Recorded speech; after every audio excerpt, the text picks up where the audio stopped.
नमस्कार प्रिय दर्शकों, हाजिर हुआ हूं मैं आज आप सबके सम्मुख एक अद्भुत और एक नया कार्यक्रम लेकर। जो आप सब लोगों की जिज्ञासा होती है कि कुछ ज्योतिषीय सूत्र ऐसे बताए जाएं जिनको हम खुद अपनी कुंडली में देख के जान पाएं कि हमारी कुंडली कितनी अच्छी है और कितनी खराब है। काफी दर्शक मेरे ऐसे हैं जिनको ज्यादा कुंडली देखना नहीं आता, वो सिर्फ अपनी ही कुंडली का अध्ययन करना जानते हैं।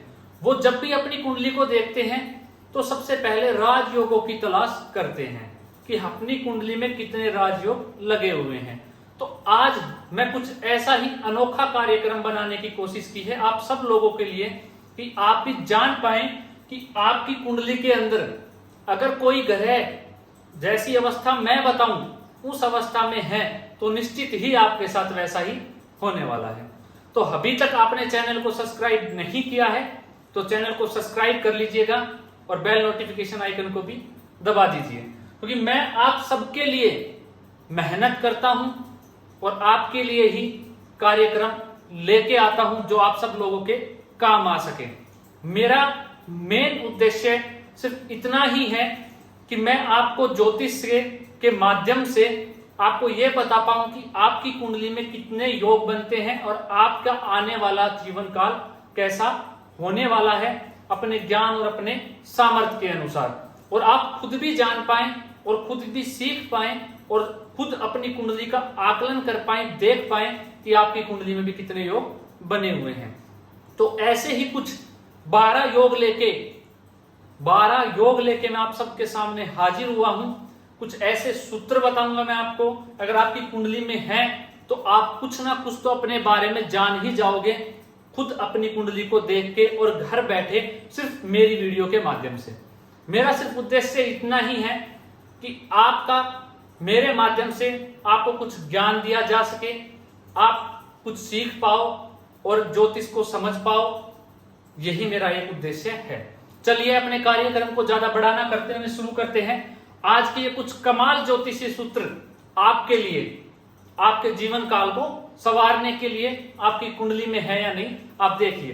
जो सबसे पहला ज्योतिषीय सूत्र है वो कहता है, अगर आपकी कुंडली का पराक्रम भाव मजबूत हो, पराक्रम भाव कुंडली का मजबूत हो, गुरु या बुध, या तो गुरु या बुध ग्रह यहाँ पे बैठे हो, या भाग्य भाव में बैठे हो, या दृष्टि से संबंध हो, या यहाँ पे योग बना रखो, बुध और गुरु ग्रह अगर कुंडली में भाग्य भाव में बैठ के दृष्टि डाल रहे हो, या बुध और गुरु ग्रह पराक्रम भाव में बैठे हो, तो ऐसा जातक कहीं ना कहीं से भी अपना काम निकाल लेगा।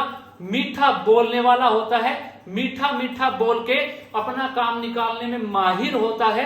वो अपना काम हर प्रकार से निकाल लेगा, उसको कुछ भी करना पड़े वो इतना मीठा हो जाता है। कहते हैं ना, बहुत ही मीठा बन के कोई अपना कार्य निकालता है। अगर जिस भी कुंडली में, जिस भी जातक की कुंडली में बुध और गुरु की संबंध तृतीय भाव से बनेगा, ऐसा जातक मीठा बोल के अपना काम निकाल ही लेगा, मीठा बोलने वाला होता है। अगला ज्योतिषीय सूत्र कहता है, अगर कुंडली के अंदर बुध की महादशा चल रही हो, लगन कोई भी हो, जो पहला सूत्र है उसमें भी लगन कोई हो, जो दूसरा सूत्र है उसमें भी कोई लगन हो, अगर आपकी कुंडली के अंदर बुध की महादशा चली हुई है और उसमें शनि का अंतर आ जाए, तो इस पीरियड के अंदर जातक अवश्य धन कमाएगा। इतना धन कमाएगा कि आप देखोगे कि वो उस बुध की महादशा में, शनि के अंतर में वो अपनी सारी इच्छाएं पूरी कर लेता है। उस दशा के दौरान जातक पैसा कमाता ही कमाता है। आप देखिए, क्या आपकी कुंडली में बुध की महादशा चली हुई है और उसमें शनि का अंतर है, तो आप देखिएगा आपके साथ ऐसा ही होगा। चलिए अगले सूत्र की ओर बढ़ते हैं। अगला ज्योतिषीय सूत्र कहता है, अगर कुंडली के पंचम भाव में और सप्तम भाव में शुक्र या बुध की युति हो जाए, कुंडली के पंचम या सप्तम भाव में बुध और शुक्र की युति हो जाए, तो जो ऐसा जातक या जातिका होती है, ऐसी जाति का ज्योतिष में गहन रुचि रखने वाली होती है। उसने जो भविष्यवाणी की या जो उसने कुंडली को देख के जो बताया वो घटित होता ही होता है। फलित ज्योतिष में माहिर होते हैं और ज्ञानवान देखे जाते हैं। ऐसे जातक की बुद्धि बहुत शार्प होती है, बहुत ही इंटेलिजेंट देखा जाता है। अगर आपकी कुंडली में भी शुक्र और बुध पंचम में युति बना के बैठे हैं, अगर मैंने पाया है अगर पंचम में युति है और सप्तम में है, या दोनों पंचम, जैसे शुक्र पंचम में बुध सप्तम में बैठे हो, तो भी ऐसा जातक इंटेलिजेंट होता है, तीव्र बुद्धि का होता है, तेज बोलने वाला होता है, और दूसरा वो फलित ज्योतिष में माहिर होता है। चलिए अपना जो अगला ज्योतिषीय सूत्र है उसकी ओर बढ़ते हैं। अगर आपकी कुंडली में वृषभ राशि के अंदर, अगर वृषभ राशि 2 नंबर राशि जहां लिखी हुई हो, भाव कोई भी हो, उसके अंदर चंद्रमा और बुध की युति हो जाए, जिस भी कुंडली के अंदर वृषभ राशि के अंदर चंद्रमा और बुध की युति हो जाए, ऐसा जातक बहुत ही भाग्यशाली होता है। ऐसा जातक भूमिपति होते हैं, अपार संपत्ति का मालिक होता है। अपने जीवन काल में ऐसा जो जातक होता है खूब प्रॉपर्टी अर्जित करता है, खूब प्रॉपर्टी बनाता है, खूब भूमि खरीदता है। अगर आपकी कुंडली में ये योग है, चंद्रमा और बुध की युति वृषभ राशि में बनी हुई है, तो आप देखिए अगर आपको कार्य करना है तो खूब जमीन खरीदिए, खूब जमीन खरीदता है ऐसा जातक, तो खूब पैसे कमाता है। चलिए अगले ज्योतिषीय सूत्र की ओर बढ़ते हैं।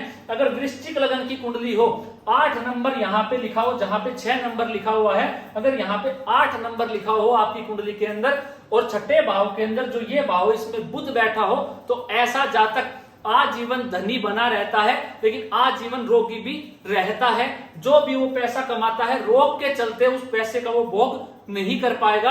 अगर आपकी कुंडली में वृश्चिक लगन की कुंडली हो, वृश्चिक 8 नंबर लगन में लिखा हुआ हो, और जाके बुध छठे घर में बैठा हो, तो ऐसा जातक रोगी आजीवन रहता है, बना रहता है। उसके साथ कोई ना कोई रोग चलते रहते हैं जिंदगी में, लेकिन उसके पास पैसे भी जिंदगी में आते रहते हैं। तो ऐसा जातक रोगों से ग्रस्त रहता है जिंदगी के अंदर, और पैसे भी खूब होते हैं ऐसे जातक के अंदर। चलिए अगले ज्योतिषीय सूत्र की ओर बढ़ते हैं, जो कहता है कुंडली के अंदर अगर आपके जहां चंद्रमा बैठा है, मान लेते हैं आपकी कुंडली में जो चंद्रमा बैठा है वो धनु राशि में बैठा हुआ है, किसी भी राशि में आपकी कुंडली में चंद्रमा बैठा हो, और जहां चंद्रमा बैठा उसके राशिपति पर, जैसे कि यहाँ पे मान लो चंद्रमा आपका धनु राशि में बैठा है, तो आपकी धनु राशि बन गई, जो इसका स्वामी बना वो गुरु ग्रह बन गया। जिस राशि में चंद्रमा बैठे उसका जो स्वामी बने, उसके ऊपर शनि की दृष्टि पड़ जाए, तो ऐसा जो जातक होता है सादा जीवन जीने वाला होता है, सादे विचार रखता है, अपने काम से काम रखता है,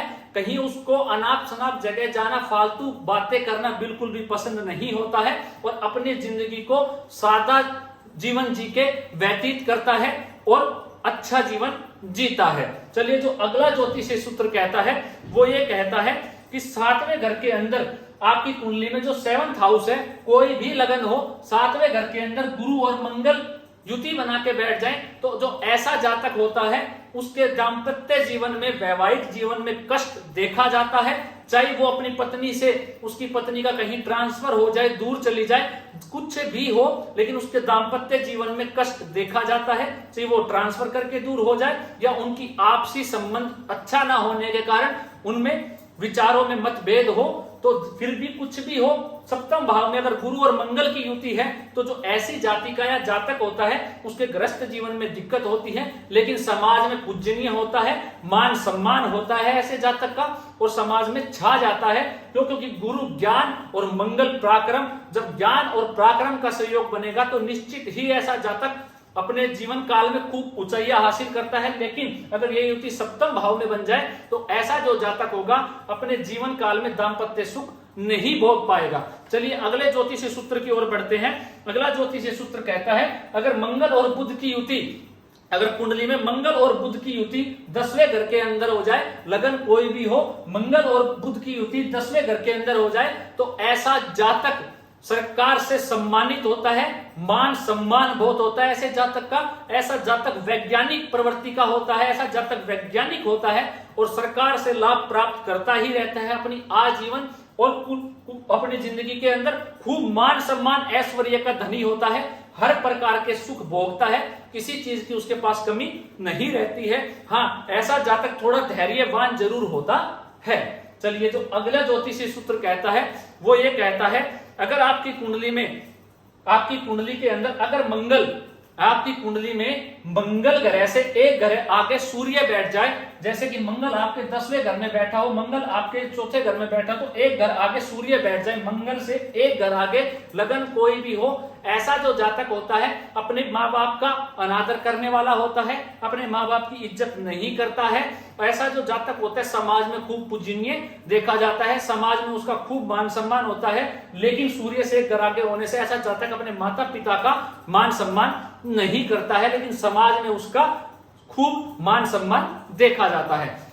चलिए अगले ज्योतिषीय सूत्र की ओर बढ़ते हैं। अगला ज्योतिषीय सूत्र कहता है अगर लाभ भाव के अंदर जिसका भी चंद्रमा बैठा हो, कुंडली के 11वें घर के अंदर, 11वें घर में कुंडली में जिसका भी चंद्रमा जाके बैठ जाए, ऐसा जो जातक या जातिका होती है उसके जीवन काल के अंदर जो लाभ है वो एक जैसा नहीं रहता है, उसमें उतार चढ़ाव होते रहते हैं। और जो ऐसा जातक है उसके जीवन काल के अंदर किसी महीने इनकम 1 लाख हो जाती है तो किसी महीने उसको 20,000 भी देखनी पड़ती है, मतलब स्टेबल इनकम नहीं रहती है।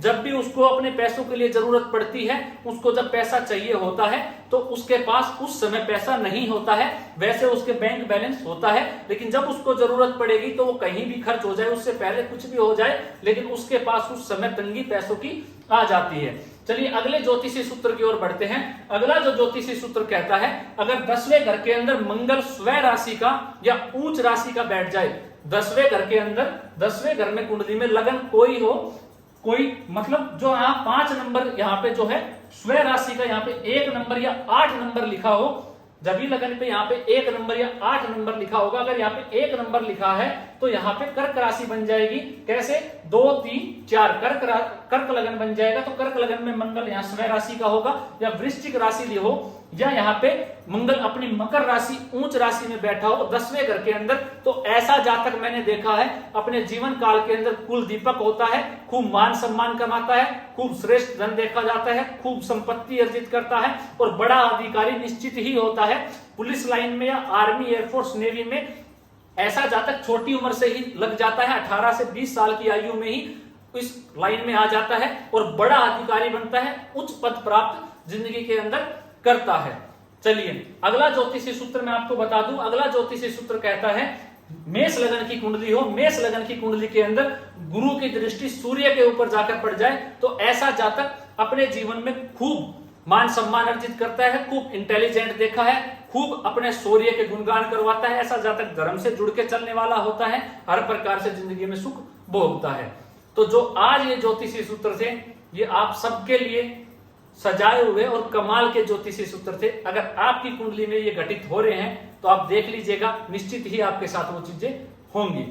तो मिलते हैं अगले किन्हीं और ज्योतिषीय सूत्रों के साथ या कोई अनोखा कार्यक्रम लेके अगली वीडियो में। अगर आपका कोई सवाल है तो कमेंट करना बिल्कुल मत भूलिएगा, मैं जरूर आपके कमेंट का जवाब देता हूं और अपने किन्हीं 2 कमेंटों को मैं अपनी वीडियो में भी शामिल करता हूं।